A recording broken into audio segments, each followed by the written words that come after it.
آج کا جو خطبہ جمعۃ المبارک کا عنوان اور موضوع ہے، یہ عنوان بہت سارے تحفظات کا تقاضا کرتا ہے، اور اس عنوان پر موضوع پر لوگ گفتگو کرتے ہوئے بھی گھبراتے ہیں۔ لیکن بات یہ ہے کہ اگر ہم اس طرح کے عنوانات کو چھوڑ دیتے ہیں اور ان پر گفتگو نہیں کرتے تو ہماری سوسائٹی میں، ہمارے معاشرے میں اس موضوع پر بحث کرنے والا اور کوئی شخص موجود نہیں رہا۔ والدین اپنی اولاد سے اس عنوان کو، موضوع کو ڈسکس کرنا نہیں چاہتے۔ آپ کے اسکول، کالج اور یونیورسٹیوں میں باقاعدہ اس کی تعلیم دی جاتی ہے، نہ کہ اس سے روکا جاتا ہے۔ آپ کا جو سلیبس ہے اس میں اس کی بو پائی جاتی ہے، اور اگر کوئی اس ممبر پہ کھڑا ہو کے اس کے بارے میں روکنا شروع کر دیتا ہے تو لوگ یہ کہتے ہیں کہ یہ ممبر اور محراب کی باتیں نہیں، یہ مسجد میں کرنے والی گفتگو نہیں ہے۔ اللہ کے رسول صلی اللہ علیہ وسلم مسجد نبوی میں موجود ہیں، اور سب سے افضل ترین مسجد ہے کائنات۔ مصلی رسول پہ بیٹھے ہیں، آپ نے نماز سے سلام پھیرا ہے، حضرت ابو بکر سامنے بیٹھے ہیں، حضرت عمر سامنے بیٹھے ہیں، حضرت علی موجود ہیں، حضرت عثمان موجود ہیں، 10 مبشرہ صحابہ موجود ہیں۔ کائنات کے حبیب پر وحی نازل ہوتی ہے، اللہ کے رسول فرماتے ہیں، اے میرے صحابہ لا تقربوا الزنا، زنا کے قریب نہ جانا۔ اب آپ اندازہ کیجئے، کسی ایک صحابی نے بھی اٹھ کے نہیں کہا اللہ کے رسول یہ کیسی باتیں کر رہے ہیں، اتنی فحش گفتگو، نعوذ باللہ، اتنی عجیب بات کر رہے ہیں۔ ہم سارے آپ کے صحابی ہیں، ہم سوچ بھی نہیں سکتے کہ زنا کی طرف جائیں گے۔ یہ آپ مصلی پہ بیٹھ کے، مسجد پہ بیٹھ کے کہہ رہے ہیں لا تقربوا الزنا، زنا کے قریب نہ جاؤ۔ لیکن اگر یہاں کوئی ممبر پہ کھڑا ہو کے اس طرح کی بات کرتا ہے تو لوگ یہ ذہن رکھتے ہیں معذرت کے ساتھ کہ یہ ممبر و محراب کی باتیں نہیں ہیں، حالانکہ یہ ممبر و محراب کی باتیں ہیں۔ خدا کے بندو، اللہ نے قرآن میں کیا دیا ہے، لا تقربوا الزنا۔ اللہ سے کوئی حیادار ہو سکتا ہے؟ اللہ نے اپنے نبی کی امت کو سمجھانے کے لیے قرآن کی آیت بنا دیا، اور فرمایا ان اللہ لا یستحی، اللہ نہیں اس چیز سے گھبراتا اور اللہ نہیں شرماتا۔ مسائل کو بیان کرنے سے اللہ نے کتنے کتنے اہم ترین مسائل اپنی امت کو بتا دیے، خصوصاً خواتین کے مسائل۔ دوسرے پارے میں سورہ بقرہ پڑھ کے دیکھ لیجیے، یسألونک عن المحیض، طلاق کے مسائل ہیں، خلا کے مسائل ہیں، اور پرائیویسی کے معاملات جتنے بھی ہیں، احادیث صحیح۔ اور یہی تو وہ لوگ اعتراض کرتے ہیں جو صحابہ پہ کام تشنیع کرتے ہیں، وہ کہتے ہیں نعوذ باللہ من ذالک۔ حضرت عائشہ رضی اللہ تعالی عنہا نعوذ باللہ ایک فاحشہ عورت تھی کہ وہ نبی پاک صلی اللہ علیہ وسلم کی پرائیویسی لوگوں کو بتاتی تھی۔ اور خدا کے بندو، اگر تمہاری ماں تمہیں یہ نہیں بتائے گی تو کون بتائے گا؟ تمہارے والدین تمہیں نہیں سمجھائیں گے تو کون سمجھائے گا؟ تمہارے گھر والے، تمہاری روحانی ماں ہے سیدہ عائشہ صدیقہ رضی اللہ تعالی عنہا، اگر وہ امت کو یہ باتیں نہ بتاتی تو کیسے پتہ چلتا؟ ہم تو کوئی غلط کار ہو جاتے،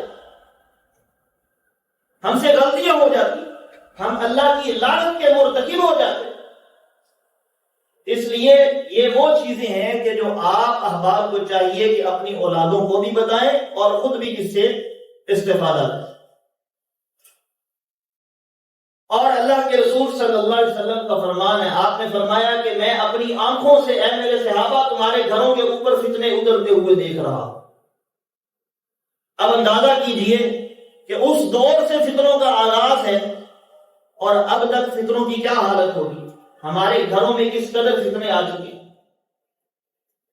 اور ان فتنوں کو ہم ان کا نوٹس بھی نہیں لینا چاہتے۔ اور یہ وہ گناہ ہیں کہ جو ہماری اولادوں میں سرایت کرتے جا رہے ہیں۔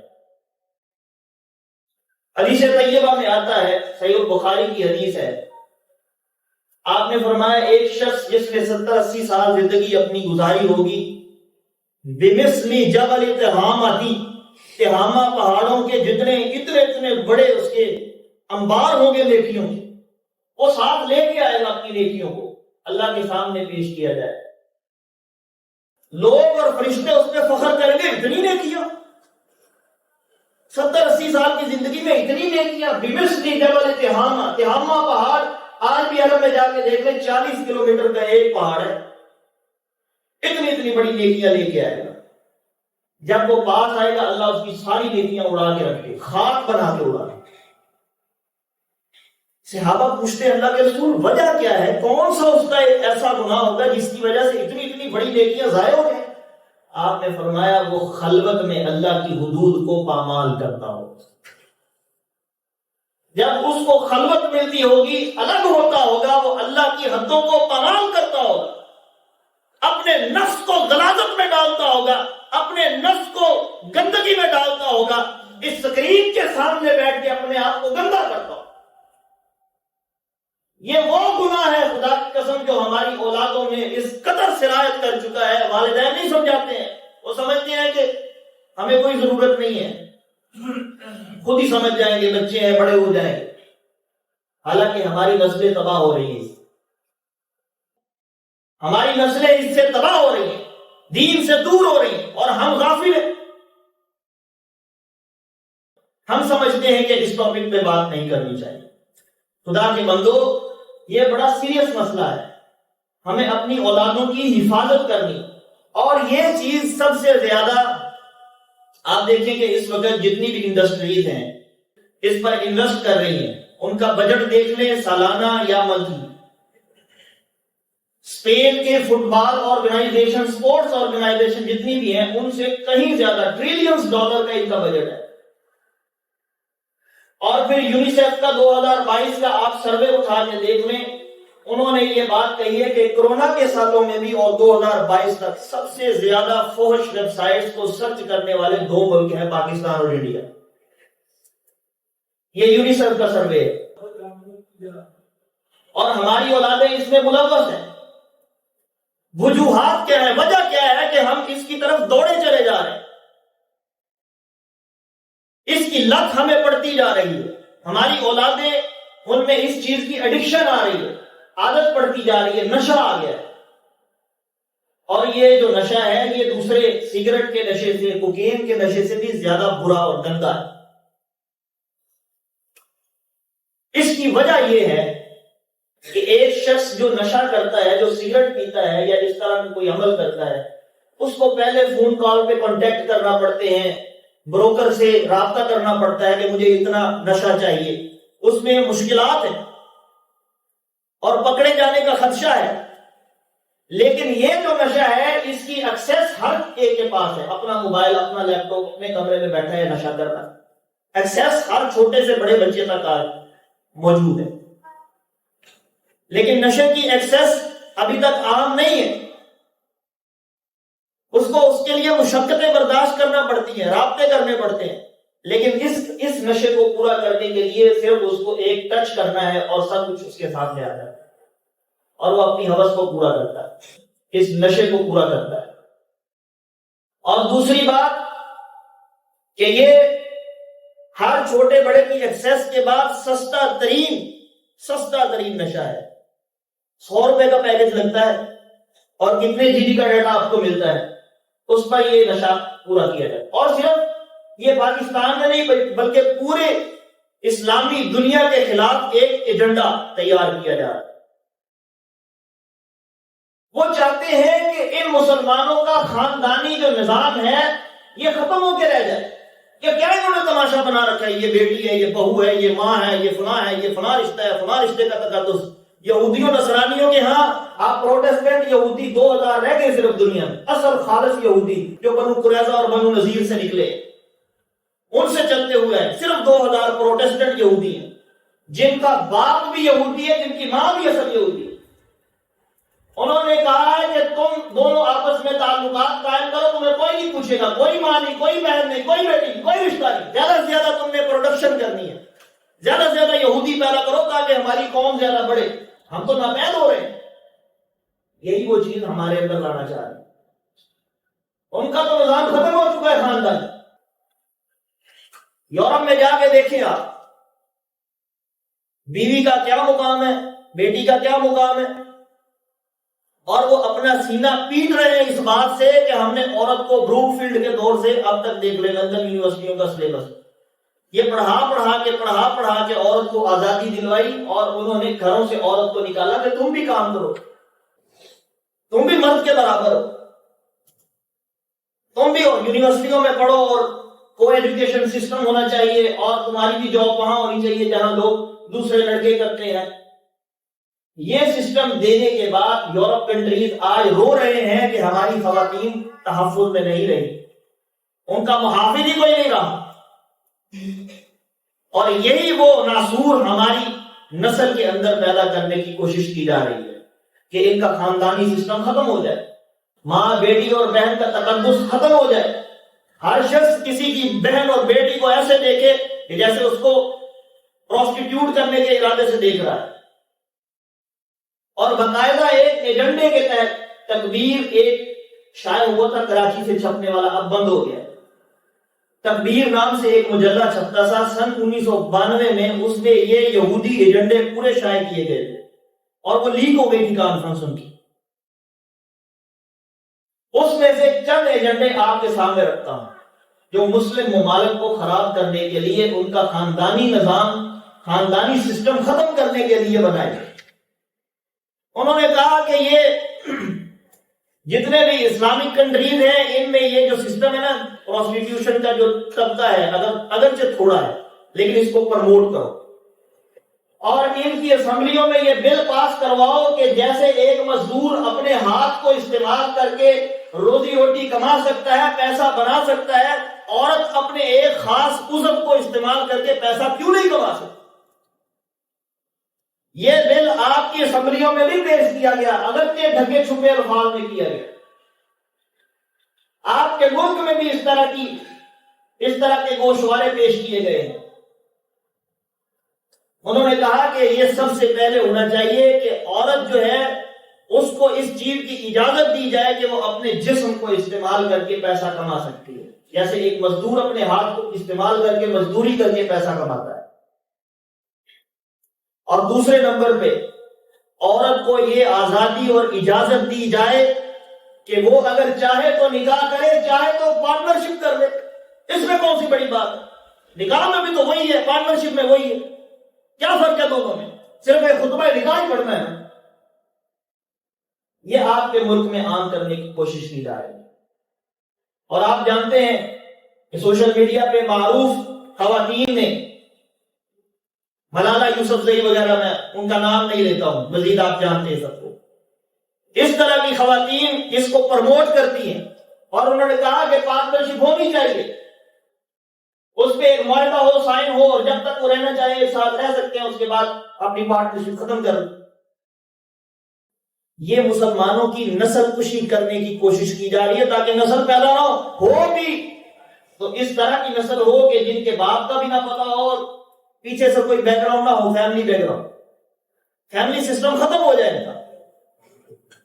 ان ایجنڈوں کے تحت کام کیا جا رہا ہے، اور پھر انہوں نے کہا کہ اس طبقے کو زیادہ سے زیادہ انویسٹمنٹ کر کے پروموٹ کرو، سوشل میڈیا کے ذریعے سے، سوشل میڈیا ایپلیکیشنز کے ذریعے سے، سوشل میڈیا ویب سائٹس کے ذریعے سے، اور جتنے بھی پلیٹ فارم ہے، فیس بک ہے، انسٹاگرام ہے، ان پہ اس طرح کی پوسٹوں کو وائرل کرو۔ آپ دیکھتے ہیں کوئی اعوذ باللہ بسم اللہ پڑھ کے قرآن مجید کی تلاوت کرتا ہے تو 10 ویوز آتے ہیں اس کو، اور کوئی گند مار دیتا ہے تو لاکھوں کروڑوں میں جاتی ہے اس کی۔ کیوں جاتی ہے؟ یہ ایجنڈے آپ کے خلاف استعمال ہو رہے ہیں، لوگ پیچھے بیٹھے ہیں ان چیزوں کو پروموٹ کرنے والے، لوگ پیچھے بیٹھے ہیں ان پہ انویسٹمنٹ کرنے والے، لوگ پیچھے بیٹھے ہیں آپ کی نسلوں کو تباہ کرنے کے لیے، لوگ پیچھے بیٹھے ہیں آپ کی اولادوں کو دین سے دور کرنے کے لیے، مسجد سے تعلق توڑنے کے لیے، اور آپ کو اس بات کی سمجھ نہیں آ رہی۔ آپ لوگوں کے سامنے یہ گناہ کر کے لائل اور نوبل بن سکتے ہیں، خدا کی قسم جی میل ایکٹیو کیے بغیر آپ دیکھ سکتے ہیں سب کچھ، لیکن اللہ کے پاس تو سارا ڈیٹا جا رہا ہے کہ نہیں جا رہا؟ ماں باپ کو نہیں پتا تو الگ بات ہے، لیکن اللہ کے سامنے آپ لوئل اور نوبل نہیں رہ سکتے۔ اللہ کو پتا ہے کہ وہ کیا کرتا ہے، اللہ کو پتا ہے کہ اس کے تنہائی کے گناہ کیسے ہیں. اور یہ ایک ایسا ٹاپک ہے کہ جو اس پہ آج کل بات نہیں ہو رہی ہے. امام ابن جوزی رحمہ اللہ تعالی 1000 سال پہلے کے امام ہیں ابن جوزی رحمہ اللہ.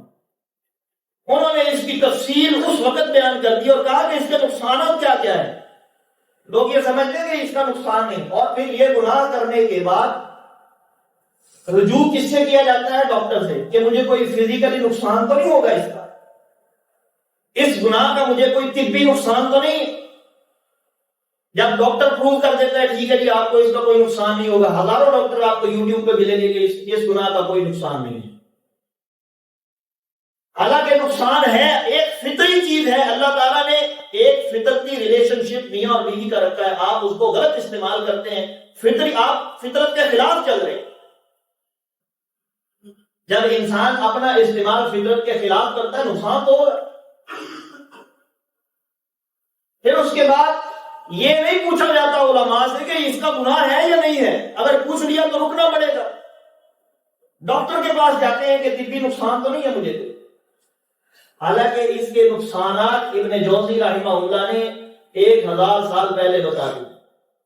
سب سے پہلی چیز ابن جوزی فرماتے ہیں، ذم الہوا ان کی کتاب ہے، اس میں انہوں نے لکھا کہ سب سے پہلا نقصان یہ ہے کہ انسان اللہ سے دور ہو جاتا ہے اور اللہ اس سے ناراض ہو جاتا ہے. اب آپ اندازہ کیجئے، ہمارے لیے یہ بڑی چھوٹی سی بات ہے کہ اللہ ناراض ہو گیا. جس شخص کے دل میں ایمان نہیں ہوتا نا وہ یہی سمجھتا کہ اللہ ناراض ہو گیا، یہ کون سی بڑی بات ہے. حالانکہ یہ سب سے بڑی بات ہے. کسی سے اللہ ہی ناراض ہو جائے، کسی سے اللہ منہ موڑ دے تو اس کا باقی کیا رہ جاتا ہے. اور پھر یہ ٹین ایج کے لوگ یہ گناہ نہیں کرتے ہیں. اس کی ابتدا چھوٹے نشے سے ہوتی ہے، اسکرولنگ سے.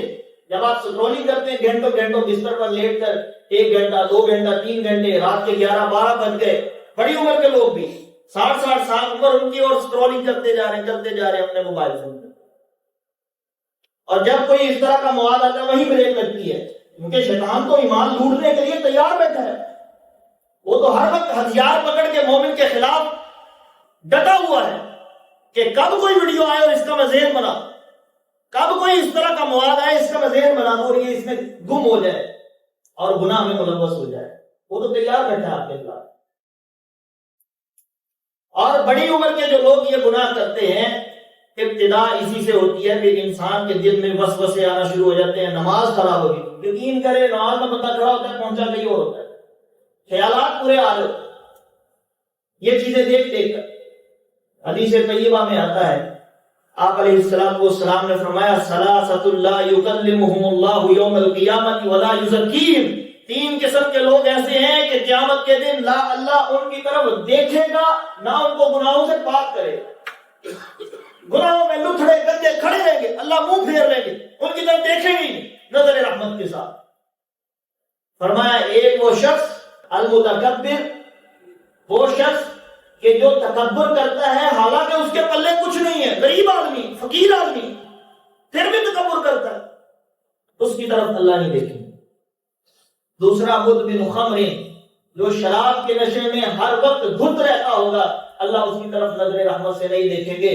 اور تیسرا وہ شخص الشیخ زانب، جو بوڑھا ہوگا اس کے باوجود بھی زنا کے کاموں میں ملوث ہوگا. ایک جوان بندہ ہے، اس کی خواہشات تو سمجھ میں آتی ہے، چلو. ایک بوڑھا شخص ہے جس کے پاس جوانی بھی نہیں، اس کے باوجود وہ گناہ کے کاموں میں لگا ہوا ہے. ٹک ٹاک دیکھتا ہے، سنیپ ویڈیوز دیکھتا ہے، یہاں سے کہا آغاز یہاں سے ہوتا ہے، شروع ہوتا ہے اس نشے کا. آپ نے فرمایا شیخ زانن، اس شخص کی طرف اللہ نظر رحمت سے دیکھے گئے، منہ ہی پھیر لے، اللہ اسے اپنا ذمہ ہی اٹھا لے. حیا ختم ہو گئی نا جب، اذا لم تستحی فاصنع ما شئت. آپ نے فرمایا جس بندے کے اندر حیا ہی باقی نہ رہے تو پھر اللہ کہتے ہیں جا جو مرضی کر، ذمہ ہی ختم ہو گیا میرا. جیسے ایک باپ اپنے بیٹے کو گھر سے نکال دیتا ہے کہ جا تیرا میرا تعلق ختم ہے، آج کے بعد تو میرا کچھ نہیں لگتا، تو میرے لیے مر گیا، میں تیرے لیے مر گیا. اللہ کہتے ہیں تیرے ساتھ میرا کوئی تعلق ہی نہیں. الشیء خدا. اور اللہ جب بندے سے ناراض ہو جاتا ہے، اللہ جب بندے سے دور ہو جاتے ہیں تو انسان کے تمام معاملات ڈسٹرب ہو جاتے ہیں. حدیث مبارکہ میں آتا ہے کہ اللہ اس کی دنیا کو بکھیر دیتے ہیں، یعنی اس کے کام جو اللہ سمیٹ رہے ہوتے ہیں، اس کے لیے فیوچر پلاننگ کر رہے ہوتے ہیں، اللہ کہتے ہیں لے تیرا فیوچر یہ میں نے بکھیر دیا ہے، چل اسٹرگل کر، یہاں سے شروع ہو وہاں تک، جب بوڑھا ہو جائے گا تب تو وہاں تک پہنچے گا، تب تیری موت آ جائے. اللہ اس کی دنیا بکھیر دے، مصیبتیں مصیبتیں، مسائل ہی مسائل، مسائل اور آلام اس کی زندگی کا حصہ بن جاتا، کبھی سروائیو نہیں کر پاتا، کبھی آگے نہیں نکل پاتا. اللہ ناراض ہو گیا. سب سے بڑا نقصان اس عمل کا یہ. دوسرا نقصان ابن جوزی رحمہ اللہ فرماتے ہیں کہ اس شخص کا چہرہ مسخ ہونا شروع ہو جاتا ہے، اس کے چہرے سے روحانیت چھن جاتی ہے، اس کے چہرے سے للہیت، خشیت اور روب دبدبا جو مومن کا ہوتا ہے وہ ختم ہو جاتا ہے جب وہ اس گناہ میں پڑتا ہے. اس کے اندر سے خشیت ختم ہونے لگ جاتی ہے، عبادات میں دل نہیں لگتا، مسجد جانے کو دل نہیں لگتا. یہ نقصان ہے. اور پھر فزیکلی بھی، طبی اعتبار سے بھی اس کا جسمانی نقصان ہونا شروع ہو جاتا ہے، اس کا چہرہ تبدیل ہونا شروع ہو جاتا ہے، گال پچک جاتے ہیں، منہ چھوٹا ہو جاتا ہے، طبی نقصانات ہو جاتے ہیں. اور پھر تیسرا نقصان اس کا یہ ہے کہ ہر وقت وہ ڈپریشن اور پریشانیوں میں، ذہنی پریشانی میں مبتلا رہتا ہے، جسم لاغر ہونا شروع ہو جاتا ہے، ہڈیاں گھلنا شروع ہو جاتی ہیں، آنکھیں کمزور ہونا شروع ہو جاتی ہیں، ذہنی دباؤ اور ڈپریشن کا شکار ہو جاتا ہے. اور پھر چوتھا نقصان اس کا یہ ہے کہ انسان اپنے رشتہ ازدواجی سے بھی کما حقوق، اس کے حقوق ادا نہیں کر پاتا، کیونکہ اس نے اپنی پوری زندگی جو 22-25 سال کی زندگی ہے وہ گناہوں میں گزاری ہے، اور وہ ریالٹی اور حقیقت سے بہت دور ہے. جب وہ رشتہ ازدواج سے منسلک ہوتا ہے تو سب کچھ تبدیل ہوتا ہے، پہلے کے گناہ اور ہوتے ہیں، بعد کے کچھ اور ہوتے ہیں. اور پھر میں اس بات کی بھی وضاحت کر دوں، اس کی وجہ سے جب خواتین کو فورس کیا جاتا ہے کہ ناجائز کام کرو تو پھر طلاقیں ہوتی، گھر ٹوٹتے ہیں، پھر گھر ٹوٹتے ہیں اور علیحدگیاں ہو جاتی ہیں جب فورس کیا جاتا ہے کہ ناجائز عمل کرو جو اللہ تعالیٰ نے جائز قرار نہیں دیا. اور اس کی بھی وضاحت صحیح البخاری میں اللہ کے رسول صلی اللہ علیہ وسلم نے فرما دی، کوئی بات چھپائی نہیں. آپ نے فرمایا لعن اللہ من اتی فی دبر امرأتہ، اس شخص میں اللہ کی لعنت ہے کہ جو شخص اپنی عورت کو مس یوز کرتا ہے، اس کو فورس کرتا ہے کہ مجھ سے گناہ کرو، غلط کام کرو، جس کی شریعت نے اجازت نہیں دی. اللہ نے اس شخص پر لعنت کی، لعن اللہ من اتی فی دبر امرأتہ. آپ اندازہ کیجئے یہ صرف مسئلہ ہماری اولادوں تک نہیں ہے بلکہ یہ والدین تک بھی پہنچا ہوا ہے. اس لت کی وجہ سے، اس گناہ کی وجہ سے، یہ ساری چیزیں دیکھنے کی وجہ سے اور اس میں ملوث ہونے کی وجہ سے ہم سب اپنی زندگیوں سے ہاتھ دھو بیٹھیں گے اور اللہ کو ناراض کر بیٹھیں. اور یہ ایجنڈے ہمارے خلاف جو استعمال کیے جا رہے ہیں ان سے ہمیں دور رہنا چاہیے، ان کا سدباب کرنا چاہیے. اور والدین کی یہ ذمہ داری ہے کہ وہ اپنے بچوں کو بار بار سمجھاتے رہے، جتنی دفعہ کہیں گے اتنی دفعہ کام ہے. اور پھر ہمارے معاشرے میں یہ بات بڑی عجیب و غریب ہے. ایک شخص مجھ سے کہتا ہے کہ میرے والدین کو مینرز نہیں ہیں، جب چاہتے ہیں میرا موبائل پکڑ کے اس کی گیلری چیک کرنا شروع کر دو. اور خدا کے بندے، وہ تیرا باپ ہے، وہ تیری نصیحت کے لیے بیٹھا ہوا ہے، اس نے اگر تیرا موبائل چیک کیا ہے تو یہ اس کی ذمہ داری ہے. اپنی بیٹی کا فون چیک کرے، پاسورڈ کھلوائے، اس کا فنگر لگوائے، چیک کرے کہ اس میں کیا ڈاٹا پڑا ہوا ہے. یہ آپ والدین کی ذمہ داری ہے. اور یہی تو اچھے مینرز ہیں. بچے کہتے ہیں ہمارے والدین کو مینرز نہیں ہے، کیا مرضی اٹھا کے میرا فون استعمال کرنا شروع کر دیتے ہیں. یہ کیا طریقہ ہوا؟ ہماری بھی کوئی پرائیویسی ہے؟ عجیب پرائیویسی ہے تمہاری. ان گناہوں سے بچانے کے لیے اپنے بچوں کی بار بار تربیت کریں اور ایسے خاص طور پہ جو سیشنز ہوتے ہیں ان کا حصہ بنائیں تاکہ وہ ان جو دینی پروگرام ہوتے ہیں، ان میں وہ پارٹیسپیٹ کریں گے، ان کا ذہن انشاءاللہ اور عزیز مسجد کے ساتھ جڑے گا، دین کے ساتھ جڑے گا، ان کو سمجھ آنا شروع ہو جائے۔ پتھر کے اوپر اگر آپ قطرہ قطرہ بھی گراتے رہیں گے، ایک وقت آئے گا کہ اس میں سوراخ ہو جاتا ہے۔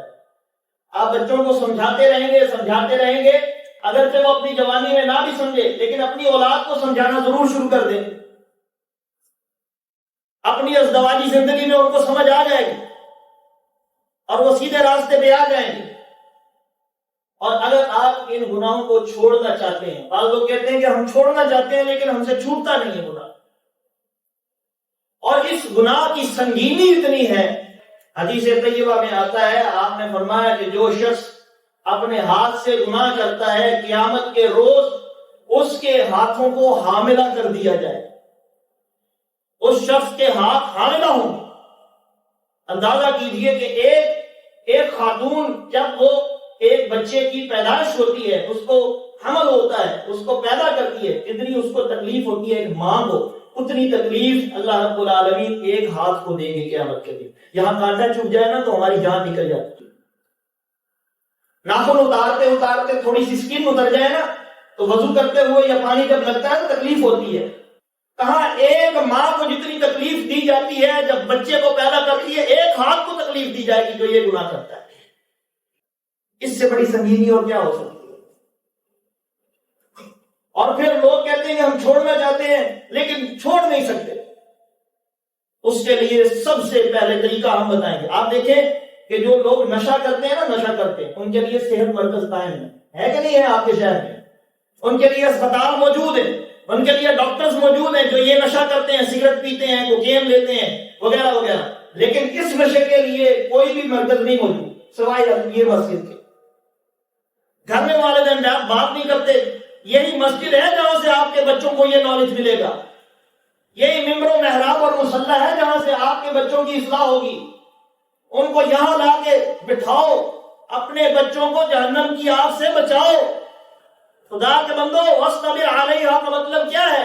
اللہ نے قرآن مجید میں فرمایا ہے وَأْمُرْ أَهْلَكَ بِالصَّلَاةِ وَاصْطَبِرْ عَلَيْهَا، خود بھی نماز پڑھو، اپنے بچوں کو بھی لاؤ، نماز پڑھاؤ، دین کے ساتھ جوڑو، خود بھی جہنم کی آگ سے بچو اور اپنے بچوں کو بھی بچاؤ۔ یہ اللہ کا حکم ہے، یہ آپ کی ذمہ داری ہے۔ اگر کوئی بیٹا یا کوئی بیٹی گناہ کرتی ہے تو اس کا لامحالہ گناہ جو ہے وہ والدین کے کھاتے میں بھی لکھا جاتا ہے، کیونکہ انہوں نے تربیت نہیں کی۔ مرنے کے بعد جب ایک بیٹا نماز پڑھتا ہے، دعا کرتا ہے، لامحالہ اس کے باپ کو نیکیاں جاتی ہیں کہ اس نے تربیت اچھی کی ہے، لیکن گناہ کرتا ہے تو وہ بھی اس کے کھاتے میں لکھا جاتا ہے کہ اس نے تربیت نہیں کی بیٹے۔ مثال کے طور پہ ایک شخص فوت ہو گیا، اس کی 1000 نیکیاں ہیں، فرشتے اس کو جنت کی طرف لے کر جا رہے ہیں۔ تھوڑی دیر گزری تو اس کو پتا چلا 1000 گناہ تھے، 999 گناہ تھے اور 1000 اس کی نیکیاں، ایک نیکی زیادہ تھی، ایک نیکی، اس کی وجہ سے وہ جنت میں جا رہا تھا باہر۔ اور پیچھے سے اس کے بیٹے نے ایک فوش سٹیٹس لگایا یا ایک فوش گانا اس نے سن لیا یا ایک مووی دیکھی، ایک گناہ اس میں اضافہ ہو گیا، 1000 برابر۔ فرشتے کہتے ہیں رک جاؤ، ابھی فیصلہ نہیں ہوا، 1000 برابر ہو، جنت میں جانے لگا تھا باپ اس کا، روک لیا فرشتوں نے۔ بیٹے نے ایک گناہ کیا ہے، 1000 ہو گئے، ایک اور کیا، وہ کہتے ہیں ادھر سے موڑ لو، چلو اس کو آپ کی طرف لے کر چلو، ایک گناہ اس کا زیادہ ہو گیا۔ آپ اندازہ کیجئے کہ آپ کی اولادوں کی وجہ سے، خاص طور پر یہ جو گناہ ہے، اس کی وجہ سے والدین بھی گناہ گار ہوتے ہیں۔ اسی وجہ تو حضور نے حکم دیا ہے کہ بچہ یا بچی جب بالغ ہو جائے فوراً نکاح کرو، نکاح کرنے میں جلدی کرو۔ لیکن ہمیں یہ بات سمجھ نہیں، ہم کہتے ہیں فیوچر پلان کرنا ہے، پہلے بیٹی پڑھے گی، ڈاکٹر بنے گی، پھر اس کے بعد جاب کرے گی، پھر اس کے بعد ہم اس کا سوچیں گے، نکاح کریں، پھر سوچنا شروع کریں گے، 5 سال سوچنے پہ لگائیں گے، 35-40 سال عمر ہو جائے۔ اس لیے ہمیں چاہیے کہ اپنی اولادوں کی فکر کریں۔ بعض لوگ یہ سمجھتے ہیں کہ پیسہ آئے گا تو نکاح کریں گے، پیسے کا نکاح سے تعلق نہیں ہے، یہ ہماری خواہشات کا تعلق ہے پیسے کے ساتھ۔ نکاح سادہ بھی ہو سکتا ہے، 2 بندے گھر سے جائیں اور نکاح کر کے بیٹی کو گھر میں لے آئیں، کیا ایسے نکاح نہیں ہوتا؟ کیا شریعت کہتی ہے یہ نکاح نہیں ہے؟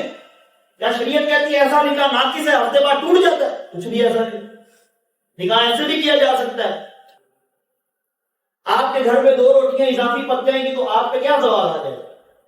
اگر 3 وقت کا وہ کھانا کھا لے گی تو کیا سوال آ جائے گا؟ کیا مال میں کمی آ جائے گی؟ ہاں یہ خواہشات ہیں کہ میں شادی تب کرواؤں گا جب میرے پاس بڑا بنگلو ہوگا، جب بڑی گاڑی ہوگی، لاکھوں روپے مالیت میرے اکاؤنٹ میں پڑی ہوگی، پھر میں نکاح کراؤں گا۔ لوگ کہیں گے بلے بلے کیا بات ہے، مزہ کروا دیا اس بندے نے، نکاح کروایا اور اندھا پیسہ لگا دیا اپنی شادی پہ، شادی ہو تو ایسی ہو، یہ کہلوانا چاہتے ہیں بس۔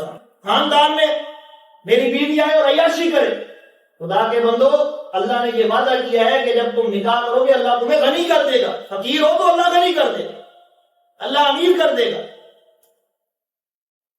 والدین کو چاہیے کہ وہ اس پر غور کریں، اور اگر کوئی اس گناہ کو چھوڑنا چاہتا ہے تو وہ انشاءاللہ ہمارے پاس ہے۔ سب سے پہلی چیز وَأَنِيبُوا إِلَىٰ رَبِّكُمْ وَأَسْلِمُوا لَهُ، یہ علاج شروع ہو گیا ہے اس بیماری کا۔ وَأَنِيبُوا إِلَىٰ رَبِّكُمْ وَأَسْلِمُوا لَهُ، اللہ کی طرف رجوع کرو، اللہ کی طرف لوٹو۔ جب تم اللہ کی طرف آؤ گے تو اللہ تمہارے سامنے یوں ہاتھ پھیلا کر کھڑا ہوا ہے۔ حدیث مبارکہ میں آتا ہے میرا بندہ ایک پلشت میری طرف آتا ہے میں 2 پلشت آتا ہوں، ایک ذرا آتا ہے میں بھاگ کے آتا ہوں، جو چل کے آتا ہے میں بھاگ کے اس کی طرف آتا ہوں۔ اللہ تو تمہیں ہاتھ پھیلا کر یوں ویلکم کر رہا ہے کہ آؤ تو صحیح میرے گھر پہ، آؤ تو صحیح میرے در پہ، معافی تو مانگ کے دیکھ، 70 دفعہ گناہ کر لیا کوئی بات نہیں، آپ یہاں معاف کرنے والا ہوں۔ اللہ تو تم سے محبت اتنی کرتا ہے۔ لوگ کہتے ہیں 70,000 ماؤں سے اللہ بڑھ کے پیار کرنے والا ہے، یہ اللہ کی رحمت کو لمٹ لگانے والی بات ہے۔ 70,000 نہیں، کئی ہزار ماؤں، بلکہ 1000 بھی نہیں۔ اگر آپ 1000 یا لاکھ کا ہنسا استعمال کرتے ہیں تو اللہ کی رحمت کو آپ لمٹ لگا دیتے ہیں، لاک کر دیتے ہیں۔ اللہ کی رحمت کی کوئی حد نہیں ہے، اللہ کی بخشش کی کوئی حد نہیں ہے۔ اللہ تو چاہتے ہیں میرا بندہ آئے صحیح میرے پاس۔ نمبر 2، آپ وہ ذرائع ختم کر دیں۔ اللہ کے پاس آنے کے بعد اللہ سے پہلے گڑ گڑا کر معافی مانگیں اور یہ وظیفہ شروع کریں، لا الہ الا انت سبحانک انی کنت من الظالمین۔ حضرت یونس علیہ السلام سمندر میں ہیں اور مچھلی کے پیٹ میں ہیں، وہاں سے اللہ کو پکار رہے ہیں، لا الہ الا انت سبحانک انی کنت من الظالمین۔ اندھیرا ہی اندھیرا ہے اور ہمارے سامنے بھی گناہوں کا اندھیرا ہی اندھیرا ہے، ہم گڑھے میں پڑے ہوئے، تب اللہ سے دعا مانگیے اور اللہ سے معافی طلب کیجیے، اللہ معاف کرنے والا ہے۔ نمبر 2، ان ذرائع کو ختم کر دیں جن ذرائع کے ساتھ آپ اس گناہ میں پڑ جاتے ہیں، ملوث ہو جاتے ہیں۔ وی پی این آپ ڈیلیٹ کر دیں، اپنے سارے ڈیٹا جتنا بھی پڑا ہوا ہے کلیئر کرنے کے بعد اللہ سے توبہ اور عہد کر لیں، عہد کر لیں، اللہ سے وعدہ کر لیں۔ پھر جب بھی بندہ یہ گناہ کرنے لگے گا تو اللہ کا وعدہ یاد آئے گا کہ میں نے اللہ سے وعدہ کیا ہوا، اگر اللہ سے میں نے وعدہ توڑ دیا تو میرا فیوچر تباہ ہو سکتا ہے، میرا مستقبل تباہ ہو سکتا ہے، اللہ میری دنیا کو بکھیر دے گا، میں کتنی اسٹرگل کیسے کروں گا، میرا یہ خواب ہے کہ میں نے وہ اچیو کرنا ہے، یہ اچیو کرنا ہے، یہ حاصل کرنا ہے، یہاں تک میں نے پہنچنا ہے، میرا مستقبل تباہ ہو جائے۔ بندے نے اللہ سے وعدہ کیا، اللہ سے وعدہ توڑتے ہوئے اس کو ڈر آئے گا، خوف آئے گا۔ ان ذرائع کو ختم کر دیں، ایسی دوستیوں کو ختم کر دیں کہ جو آپ سے فحش گفتگو کرتے ہیں، ایسی دوستیوں کا اس سے منہ موڑ لیں کہ جو آپ کو یہ USB دیتے ہیں یا اس طرح کا مواد فراہم کرتے ہیں، ایسی دوستیوں کو ختم کر دیں۔ اور سب سے اہم بات، خلوت میں کبھی نہ جائیں۔ اگر آپ کو خلوت میسر ہے، علیحدگی میسر ہے، اٹھ کے اپنے والدین کے پاس بیٹھ اور اس انتظار میں نہ رہیں کہ گھر والے کب باہر جائیں گے اور میں اس گناہ کو کروں گا۔ بالکل نہ سوچیں اس بارے، سوچنا بند کر دیں اس گناہ کے بارے میں۔ انتظار نہ کریں کہ گھر خالی ہو اور میں ایسا گناہ کروں۔ خدا کے بندو اس سے بچو، اور اس گناہ کی وجہ سے آپ اولاد سے بھی محروم رہ سکتے ہیں۔ یہ ایسا برا اور غلیظ گندا گناہ ہے جس سے انسان کے اپنے نفس کو بھی گھن آتی ہے۔ اس گناہ کے کرنے کے بعد وہ افسوس کرتا ہے کہ میں نے یہ کیا کر لیا ہے، اللہ کو ناراض بھی کر لیا ہے۔ اللہ تعالی ہم سب کو اس پر عمل کرنے کی توفیق عطا فرمائے اور اپنی اولادوں کی اصلاح کرنے کی توفیق عطا فرمائے۔ اللہ تعالی ہم سب کو نیک اعمال کرنے کی توفیق عطا فرمائے۔ وما توفیقی الا باللہ العلی العظیم۔